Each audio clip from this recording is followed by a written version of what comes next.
many moles of oxygen are required to burn 2.40 moles of ethane? And then if mass to molar given moles, mass wanted, mass given times the molar given over mass. Okay. And did we do a problem with that or none?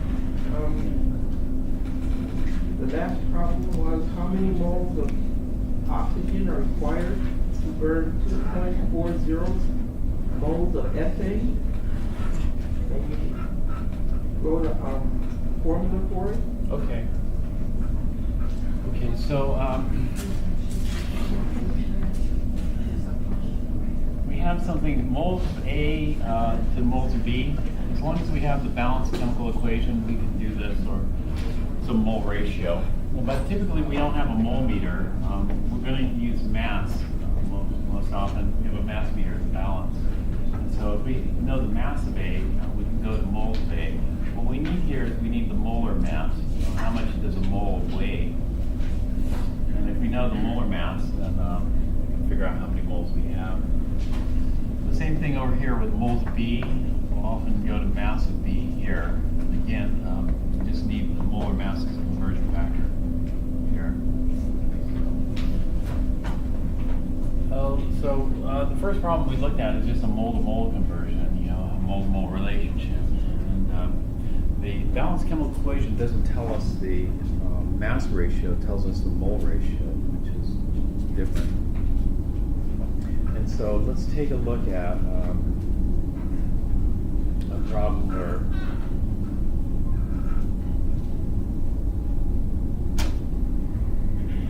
we use mass.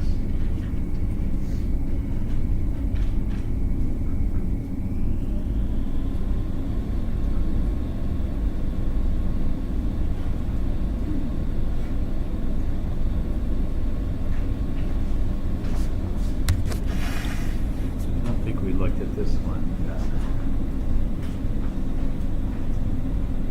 But how many milligrams of nickel 2 chloride are in a solution if 503 milligrams of silver chloride is precipitated in the reaction of silver nitrate and nickel 2 chloride solutions?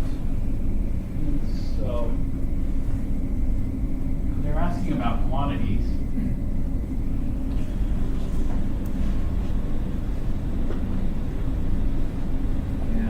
Whenever we do stoichiometry, we want the balanced equation first. So let's go ahead and get that. It's the reaction of silver nitrate. What's the formula for silver nitrate? AG.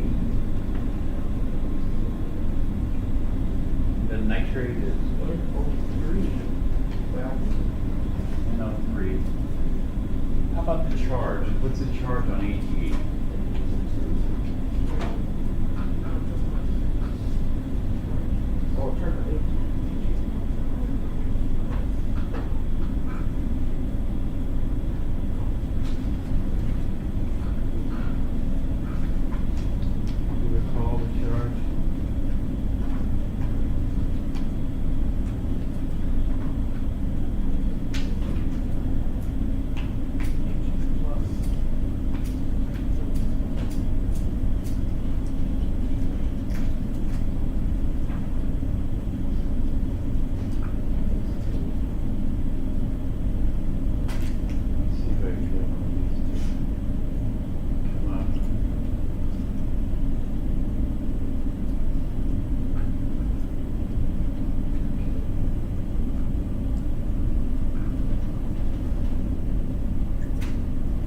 Look at the position of AG.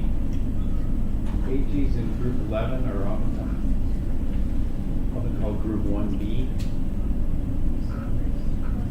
What is the charge on silver?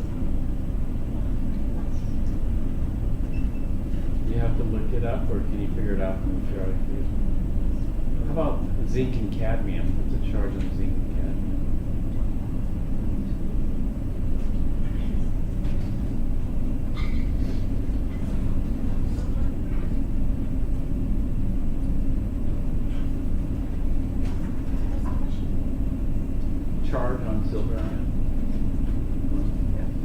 charge on silver is 1. The charge on nitrate is -1.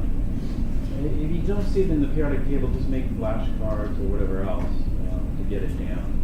Because you definitely need to know the charges on these for Chem 1A.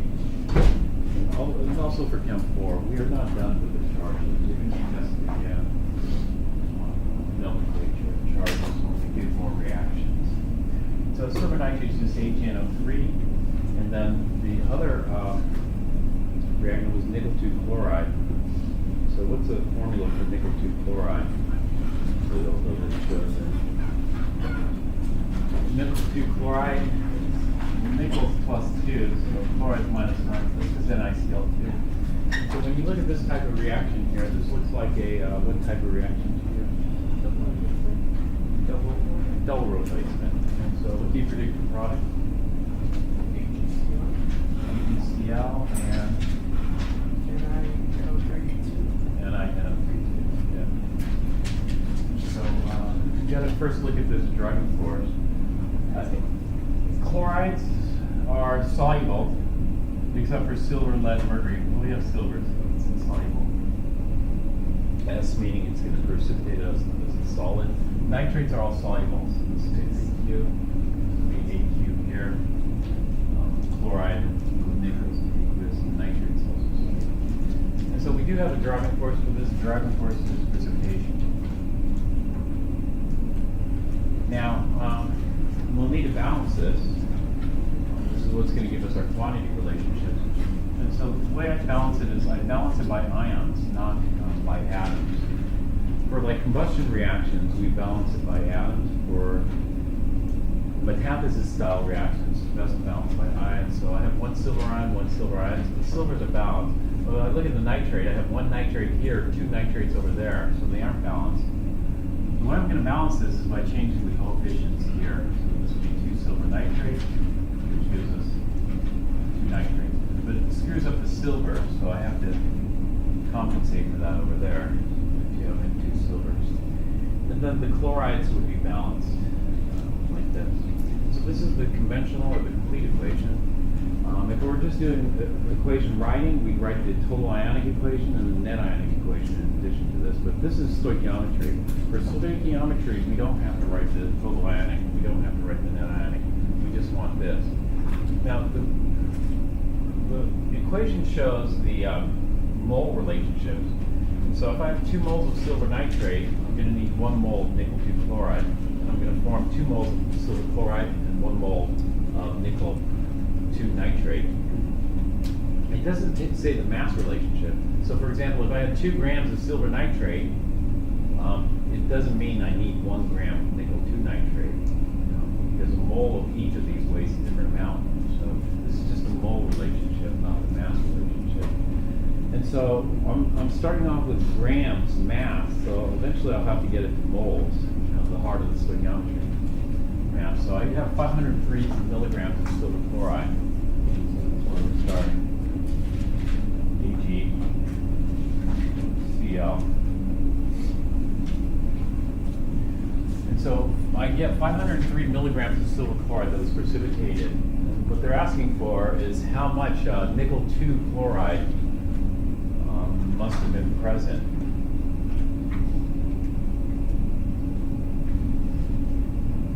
All right, so if we want to relate silver chloride to nickel 2 chloride, we can by moles. We can't by mass directly, but we can indirectly through moles.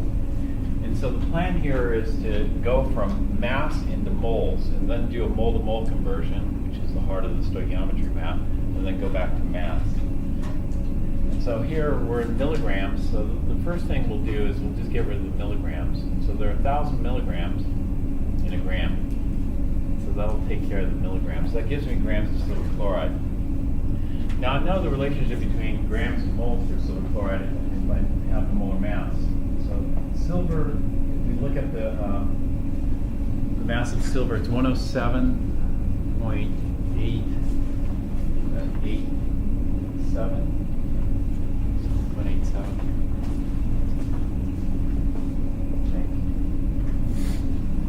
And then what is chlorine? So we get it here. 35.45 for chlorine. 35.45. So this gives me 143. 143.32. All right. So if I know how many grams of silver chloride, I have this many grams of silver chloride, what I'm going to do is I'm going to convert that into moles, because I know that for every 143.32 grams of silver chloride, I'll have 1 mole. Or another way of thinking about this is if I have 1 mole of formula units, that is Avogadro's numbers worth of formula units here, it's going to weigh 143.32 grams. And so the grams of silver chloride cancel out the grams of silver chloride, that leaves us with moles of silver chloride. Now with moles of silver chloride, I can use the mole ratios from the equations here. It's a 2-to-1 mole ratio. 1 mole of nickel 2 chloride for every 2 moles of silver chloride. We'll write that here, 1 mole of nickel 2 chloride for every 2 moles of silver chloride. And so this is the mole-to-mole conversion at the heart of stoichiometry. But I don't want moles. Moles, a little bit abstract. Rather than moles, I want milligrams. To get to milligrams, I'm going to first go to grams and then convert it to milligrams. So I need the molar mass here for nickel 2 chloride. So nickel has a molar mass of 58.69. 58.69. And then we have 2 chlorines. Each chlorine is 35.45, so 2 times that is 70.90. So we can just add those 2 up.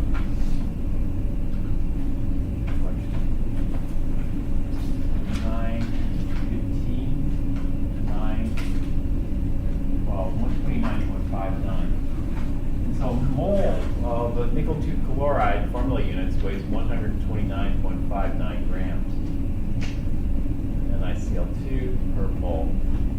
NiCl2. So this is dimensional analysis. The units are supposed to cancel. So we're left with grams of nickel 2 chloride.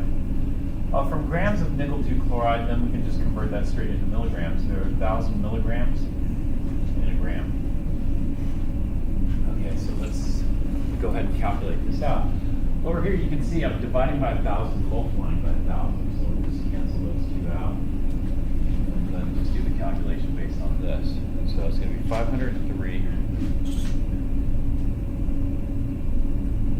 503 divided by 143.232, 43.32, divided by 2 times 129.59. So it comes out to 227.4 milligrams of nickel 2 chloride. And so this is the quantity relationship. The quantity relationships is if I get this much silver chloride, how much nickel 2 chloride must have reacted? Well, the amount of nickel 2 chloride that must have reacted on the law of 3 big things is going to be 227 milligrams.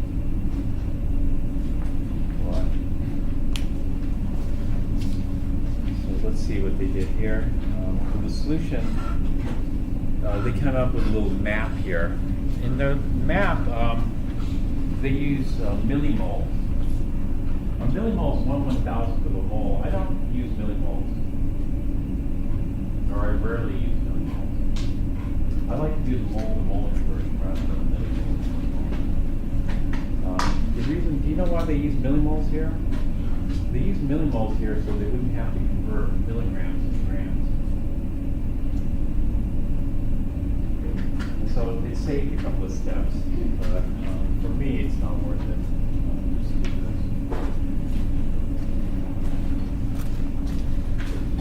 So this is a little map they have here. Okay, of course we need the balanced chemical equation.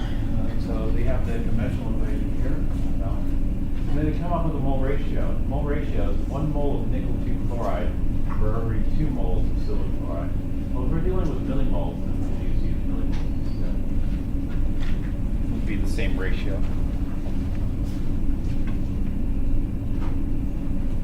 Then they calculate the molar mass. The molar mass of nickel 2 chloride, 129.59. Except they calculate the molar mass in millimolar molar mass.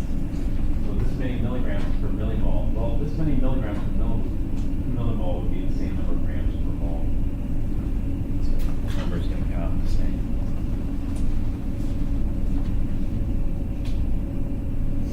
And then the molar mass of silver chloride, the mole ratio. So these are the things we need to do the problem here. And so they save 2 conversion factors. How many steps do they do? 1, 2, 3.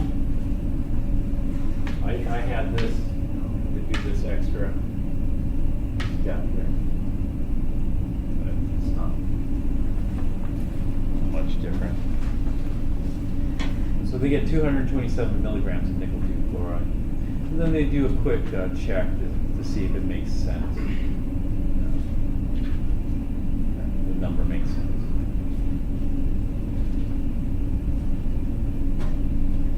All right, what we're going to do is we'll tell you some more examples first.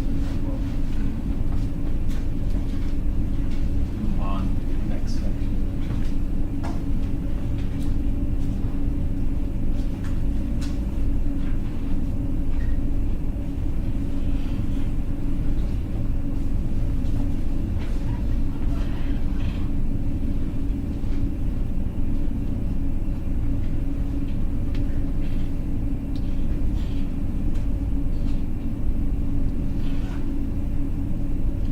Alright, this would be like an advanced stoichiometry problem.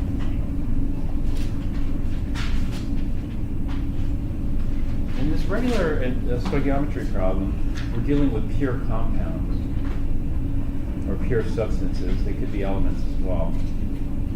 But if you look at this last line here, you know, we're taking some pure silver nitrate, reacting it. Well, actually, this is being pure, this aqueous, but anyway, we're taking silver nitrate reacting with nickel chloride, silver chloride. Well, let's say we're going to start off, you know, with this. This is a bit tricky because, you know, we're given 503 milligrams of silver chloride. Let's hear silver chloride, and then we figure out how many milligrams of nickel 2 chloride. The number of milligrams we just figured out, is that for pure nickel 2 chloride, or is that for how many grams of solution we need? That solution would be a liquid mixture. And the number that we just calculated is how many milligrams of pure nickel 2 chloride we have. And that nickel 2 chloride is going to be dissolved in water. And it's not exactly specified how much water that's dissolved in. And so this 227 milligrams of nickel 2 chloride is pure nickel 2 chloride, not aqueous nickel 2 chloride. So it's pure. Well, let's say we have a mixture here, and this mixture is going to contain silver nitrate plus unreactive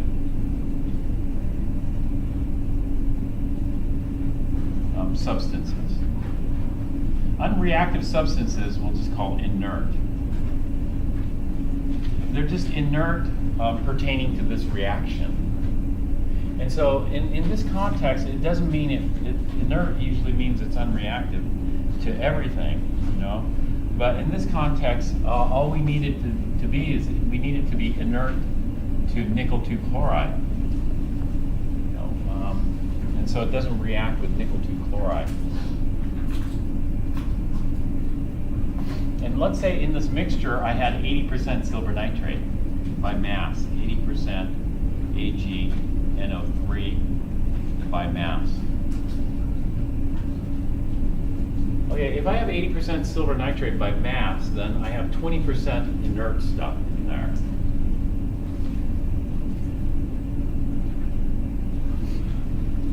And so in this particular problem, let's start off with, we'll go with grams rather than milligrams in this case. Let's say I have 100 grams of mixture was allowed to react.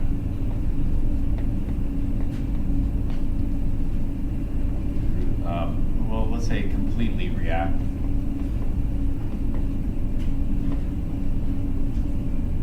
Well, as complete as possible, because only 20% or not, only 80% of that will react. The other 20% will not react. So when I say completely react, it's the silver nitrate. In other words, this would be the active ingredient. The other 20% would be the inactive ingredient of that. And so what's allowed to completely react, how many grams of silver chloride precipitate? So if I have 100 grams of mixture, I allow that to react, how many grams of silver chloride precipitate?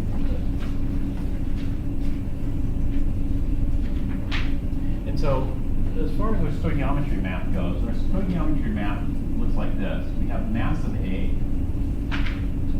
going to mole of A. And so this would be the heart of the stoichiometry map, would be a mole to mole conversion. Mole of A goes to mole of B.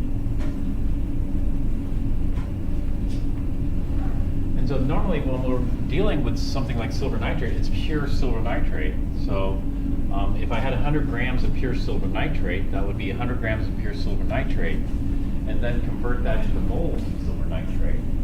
But in this case, I don't have 100% pure silver nitrate. In this case, I have a mixture. And so this mixture contains A plus other stuff, right? So it's a mixture, A plus other stuff. And so what I want to do is this. In this mixture, so I have 100 grams of this silver nitrate mixture. I want to figure out, in this mixture, how many grams of pure silver nitrate do I have? And so this is mixture A. And so from 100 grams of silver nitrate mixture, I need to figure out how many grams of pure silver nitrate.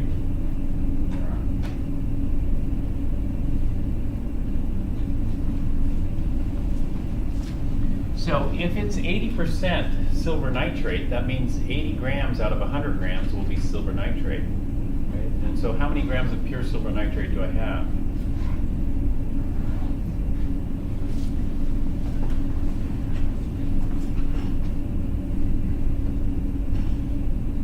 Well, I need the percent by mass composition. So the percent by mass composition is going to tell me out of every 100 grams of mixture, only blank grams is silver nitrate. How many is that? We'll have to figure that out. Because once I figure out how many grams of pure silver nitrate I have, then I can convert that into moles of silver nitrate. Once I get moles of silver nitrate, then I can go to moles of silver chloride using the balanced chemical equation, because I know the ratio things react with. And then from moles of silver chloride, I can just go to grams of silver chloride using the molar mass. Grams of silver chloride using the molar mass.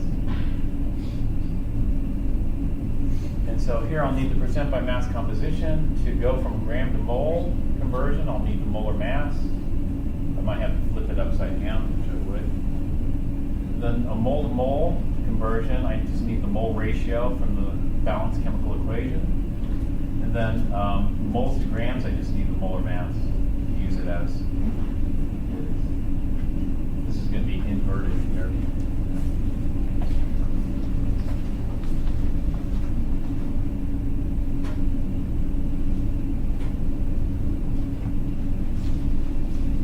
All right, so we know the mixture is 80% silver nitrate.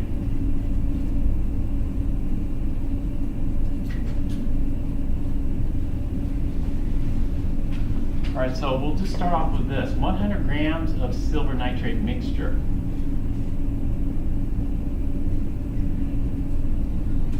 And then 80% means what? 80 out of 100. 80 out of 100 will be, so 80 parts silver nitrate out of 100 parts total. The total will be mixture. And so in this mixture, I have some pure silver nitrate. And this composition or this ratio. So I could say for every 100 grams of mixture, 80 grams will be silver nitrate. That's my 80% by mass. My 80% by mass.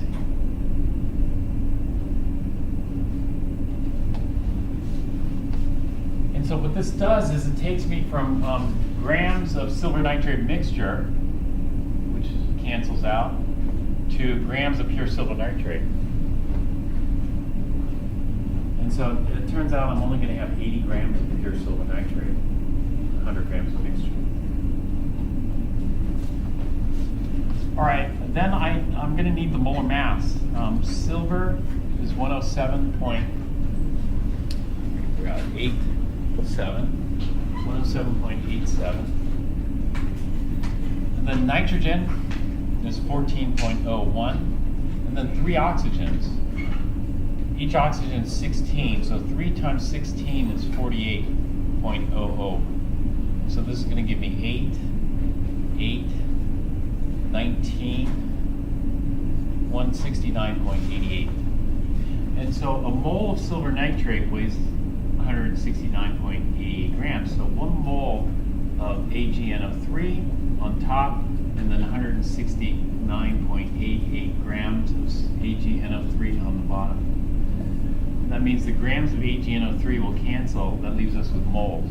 Okay, once I'm at moles, then this is standard stoichiometry, mole-to-mole conversion. So from the balanced chemical equation, 1 mole of silver chloride is produced for every 1 mole of AgNO3 that's reacted. So moles of silver nitrate cancel. That leaves us with moles of silver chloride. And then we know how much a mole of silver chloride weighs. It weighs 143.32 grams for every mole of formula units. So moles cancel, and we're going back to this. And so here I'm doing this. I got the mass of the mixture, converting it to mass of pure component A, which is silver nitrate. The mass of silver nitrate to moles of silver nitrate, moles of silver nitrate to moles of silver chloride, moles of silver chloride to mass of silver chloride. And let's calculate what we get here.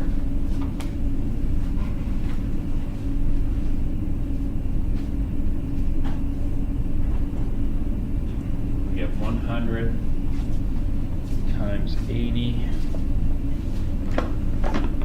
actually divided by 100, so I didn't have to do that. 80 divided by 169.88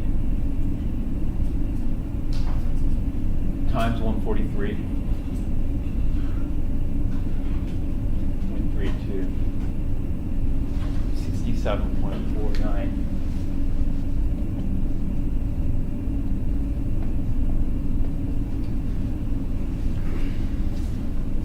So for every 100 grams of this mixture that reacts, I'm going to get 67.49 grams of silver chloride.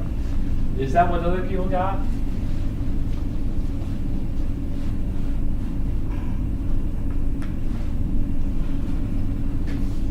A couple of ways to check your calculation. One is just to rekey the calculator. Another is just to do a ballpark estimate.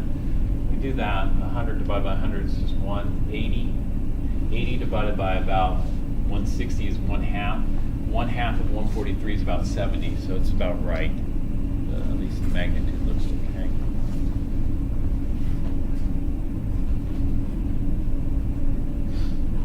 All right, so this would be kind of an advanced problem because we have to do this extra step. The extra step is to get into the stoichiometry math here.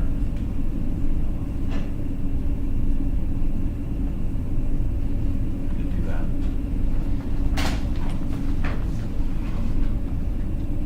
All right, let's go back to just maybe a regular problem here.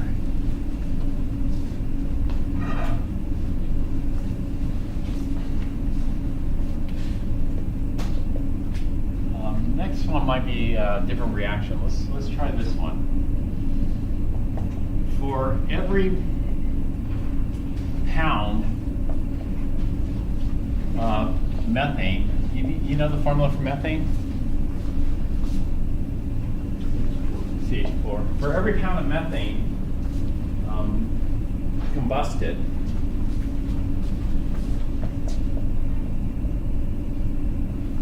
how many pounds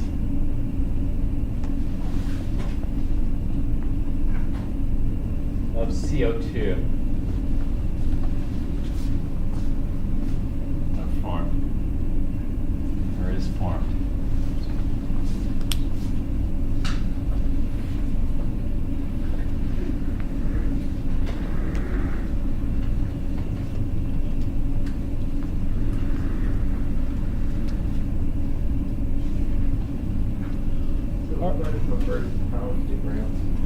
Yeah. The conversion for pounds to grams, you don't have to memorize. That's one of those ones I said you need not memorize. Does anybody have it memorized though?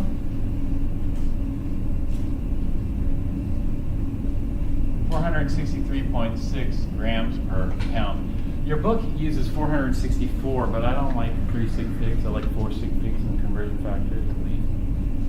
So we use 463.6. It's not exact. All right, why don't you try this one out? This is a standard stoichiometry problem.